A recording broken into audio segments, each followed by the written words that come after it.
شكرا يا ربي شكرا هديت قلبي شكرا.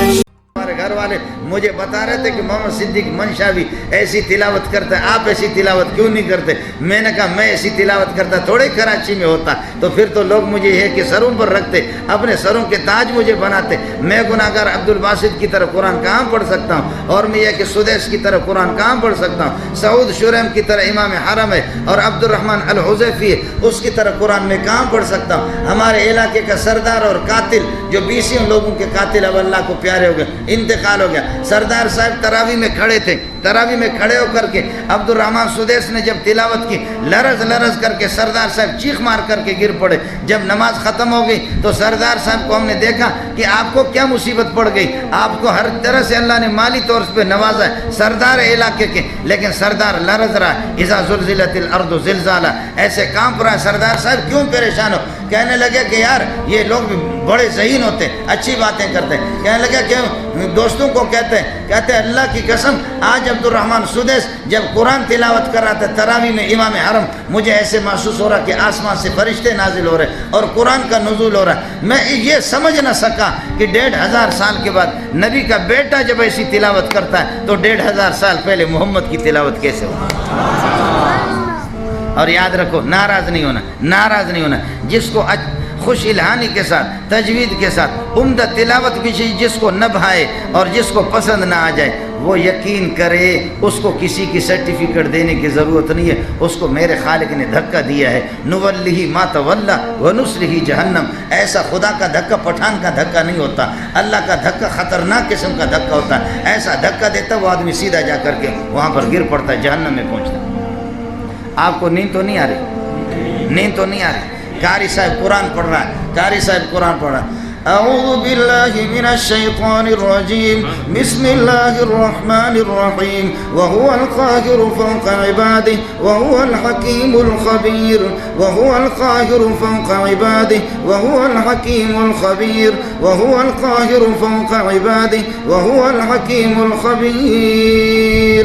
آواز آ گئی، آواز آ گئی. حمزہ آپ نے ایسا قرآن کرا ہے، ایسا قرآن پڑھا ہے. ہوا کا معنی ہوتا ہے وہ یہ کسی غائب کو اس سے تعبیر کیا جاتا ہے. اگرچہ قرآن میں لکھا ہوا وَهُوَ الْقَاهِرُ فَوْقَ عِبَادِهِ وَهُوَ الْحَكِيمُ الْخَبِيرُ، لیکن میں خدا مجھے اتنا مزہ آ گیا تیری تلاوت میں، اس عمدہ تجوید کے ساتھ اتنا تیرے قریب آ چکا ہوں، اتنا تیرے قریب آ چکا ہوں. اب ہوا نہ پڑھو، یہ پڑھ لو وَأَنْتَ الْقَاهِرُ فَوْقَ عِبَادِكَ وَأَنْتَ الْحَكِيمُ الْخَبِيرُ وَأَنْتَ الْقَاهِرُ فَوْقَ عِبَادِكَ. اور انت کا معنی تو میں اتنا قریب آ چکا ہوں کہ تو مجھے کہہ دے، تو وہ نہ کہہ دے، وہ تو دور والے کے لیے آتا ہے. تو کہہ دے کہ میں خود خدا متوجہ ہوں، تیری تلاوت سن رہا ہوں. ہے ایسے لوگوں نے بھی قرآن پڑھا. یاد رکھو ہمارے بڑوں نے، ہمارے اکابرین ہمارے علماء دیوبند نہیں، یہ تو کل کے پیداوار ہیں. ہمارے پرانے اکابرین وہ صحابہ ہے، ہمارے اکابرین انبیاء کرام علیہ الصلوۃ والسلام. اور جہاں پر روایت موجود ہے مستدرک حاکم کے پہلی جلد کے اندر، اس روایت کو کئی سندوں سے حاکم نے نقل کر دیا. البرکۃ ما اکابرکم، یہ روایت یہ ہے کہ بعد والے علماء دیوبند کے لیے ہے لیکن ان کے لیے نہیں ہے، یہ روایت اصل انبیاء کے لیے. یاد رکھو کہ نوجوانوں محمدی جماعت کون ہے؟ انبیاء کی جماعت اپنے ہاتھ کھڑا کرو، انبیاء کی جماعت اپنے ہاتھ کھڑا، اپنا انبیاء کی جماعت اپنے ہاتھ کھڑو. یا اللہ ان ہاتھوں کو اپنی بارگاہ میں قبول فرما دے. اب ذرا ٹیٹ رہنا، خدا کے گھر کے اندر آپ نے ہاتھ اٹھائے. اب مسئلہ کیا ہے؟ میرے ساتھ وعدہ کرو جس گھر کے اندر تم نے قرآن کو رکھا ہوا اور اسی گھر کے اندر ٹیلی ویژن کو رکھا ہوا، انگریزوں کے شلوار بھی نہیں ہے اور وہ آپس میں لڑ بھی رہے، قرآن کہتا ہے کہ یا تو بے غیرت ہے یا مجھے بے غیرت سمجھتا ہے. مہربانی کرو، قرآن کہتا کہ یا اس بے غیرت کو نکال دے یا مجھے نکال دے. اگر تو بے غیرت ہو تو ہو، لیکن مجھے بے غیرت نہ سمجھو. ایک موقع پر حضرت سعد نے نبی پاک صلی اللہ علیہ وسلم کے سامنے کچھ اعتراضات کیے اور غیرت کی طرف توجہ دلائی. فرمایا کہ سعد تو کس کو غیرت کی لیکچر دے رہا ہے؟ واللہ یا سعد انت اغیر الناس، تو لوگوں سے زیادہ غیرت مند اپنے آپ کو سمجھتا ہے. وانا اغیر منک، میں تجھ سے بڑا غیرت مند ہوں، ساری کائنات میں غیرت مند ہوں. واللہ اغیر منی، خدا ہم سب سے زیادہ غیرت مند ہے. اللہ غیرت مند ہے، اللہ کی ذات غیرت والی ذات ہے. اللہ غیور ہے، غیرت مند اس کی ذات ہے. حیا والی ذات ہے، حیی کریم یستحیی، حیا والی ذات ہے خدا. اور جس طرح اللہ، یہ اللہ کا کلام ہے، اللہ کا وصف ہے، اللہ کی صفت ہے.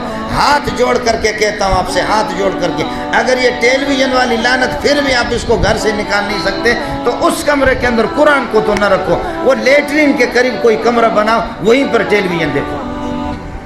ہمارے جو لوگ سگریٹ پیتے ہیں نا، تو اعتکاف کے دوران ہم کہتے ہیں کہ بابا مسجد میں تو سگریٹ پینے کی اجازت نہیں ہے، راستے پر بھی زیادہ کھڑے ہو کر کے سگریٹ پینے کی اجازت نہیں ہے۔ مجبور جو لوگ اعتکاف میں بیٹھتے ہیں تو ہم ان سے کہتے ہیں کہ لیٹرین میں جا کر کے بیٹھ جاؤ، ادھر سے دھواں نکالو، ادھر سے نکالو۔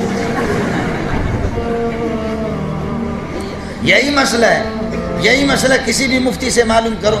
یہ جو لوگ اعتکاف میں بیٹھتے سگریٹ والے، ہم کہتے ہیں بھائی اعتکاف والے کو سگریٹ پینے کی اجازت نہیں ہے، مسجد میں وہ پی نہیں سکتا، مسجد میں سگریٹ پینے کی اجازت نہیں ہے، راستے میں کھڑے ہو کر کے تو اعتکاف یہ کہ ٹوٹ جاتا ہے۔ شدید ضرورت میں حاجات اصلیہ کے اندر انسان کو اجازت ہے، کھانے کے لیے آدمی جا رہا ہے، تب کوئی کھانے والا نہیں ہے، تب بھی جا سکتا ہے، اپنا کھانا لا سکتا ہے کہ مسجد میں بھی کھا سکتا ہے، یا وہاں جا کر کے جلدی میں کھا کر کسی سے بات نہ کرے۔ یا یہ ہے کہ آدمی یہ کہ جاتا ہے قضاء حاجت کے لیے باتھ روم چلا جاتا ہے، تو باتھ روم میں ہم کہتے ہیں کہ جی وہاں زیادہ اگر آپ کی مجبوری ہے تو سگریٹ کی عظمت کا اندازہ لگاؤ، کتنے عظیم اور قیمتی چیز ہے کہ خدا اس کی اجازت مسجد میں نہیں دے رہا، راستے پر بھی اللہ کا نبی اس کی اجازت نہیں دے رہا، اس کی اجازت زیادہ سے زیادہ ہم کہتے ہیں مجبور ہے تو پھر جا کر کے اس حالت میں بیٹھو، اور یہ ہے کہ ادھر سے وہ تبرکات نکلے، ادھر سے سگریٹ پیتا رہے۔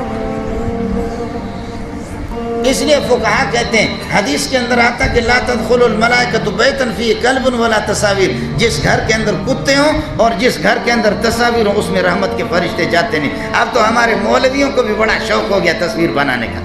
اللہ کے لیے بابا ہماری تصویر، میں تو جلسوں میں کہتا ہوں، خدا کا واسطہ بھی دیتا ہوں، بابا ایک گناہ ہو لیکن اس گناہ کو اللہ کے گھر میں کیا جائے۔ تصویر ویسے لعنت ہے، باہر بھی لعنت ہے، وہ چاہے اللہ آپ کا بھلا کرے ڈیجیٹل کیمرہ سے ہو، چاہے آپ کی یہ کہ اس سے موبائل سے ہو، کسی سے بھی ہو تصویر۔ اور میں تو کہتا ہوں لوگوں کو بھائی اللہ کے لیے تصویر بناؤ، کسی خوبصورت مولوی کی بناؤ، میرے جیسے کالی بچھو کی تصویر بنا کر کرو گے کیا؟ لوگوں کو لے جا کر کے دکھاؤ گے کہ یہ بھی مولوی ہوتا ہے، وہ تو کہیں گے کہ یہ بھینس چرانے والا ہے، یہ مولوی تھوڑی ایسا ہوتا ہے۔